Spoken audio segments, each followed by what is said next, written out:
Beaucoup de Chambériens sont interloqués par ce qu'il s'est passé au cours de ces dernières semaines dans la ville. Les événements qui se sont passés sont des événements graves et ces événements ont plusieurs causes. D'une part, je voudrais pointer la responsabilité, ou plus exactement l'irresponsabilité, de celles et ceux qui ont incité les jeunes à descendre dans la rue sans leur expliquer les réelles raisons du malaise actuel. Le débat sur les retraites est un débat inéluctable et il n'est pas prendre de grands engagements que de dire que la génération qui a 15 ou 18 ans aujourd'hui sera malheureusement conduite à revoir plusieurs fois le débat sur les retraites avant d'arriver à l'âge d'en tirer bénéfice. Le deuxième point que je voudrais souligner, c'est que nous avons vu lors des affrontements qui ont opposé la police à certains groupes de casseurs, une organisation non clandestine qui pose question. Cette organisation, c'est d'une part le fait d'avoir placé des enfants de 11 ans, peut-être moins, mais en tout cas entre 11 et 15 ans, entre les policiers et les casseurs. C'est d'autre part le fait d'avoir vu à proximité des casseurs et de façon répétée des acteurs de l'extrême gauche chambérienne, dont certains sont même élus locaux. Ces faits sont graves. Sur la présence des enfants, inévitablement, elle a contrarié l'intervention des forces de police.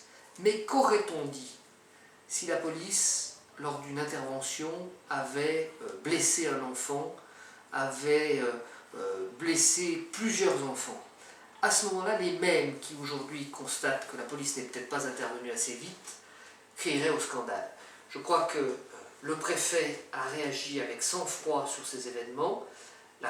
La responsabilité n'est pas du côté de la police, la responsabilité est bien du côté de ceux qui ont mis les jeunes dans la rue et du côté de ceux qui continuent à encadrer les casseurs. Enfin, comment ne pas s'interroger sur le fait qu'un certain nombre de casseurs venus à Chambéry sont arrivés par le train en provenance de Lyon et de l'Isère. Ne doit-on pas voir là d'autres intérêts et l'existence peut-être de réseaux occultes qui ont quelque intérêt, quelque commerce entre certains individus de Chambéry et des individus d'ailleurs. Je souhaite que la police puisse éclairer assez rapidement ces réseaux clandestins. Enfin, dernière chose, j'étais en session à Strasbourg tout au long de la semaine dernière. Je me suis tenu régulièrement informé de la situation en appelant les autorités compétentes pour être tenu en temps réel au courant de l'actualité.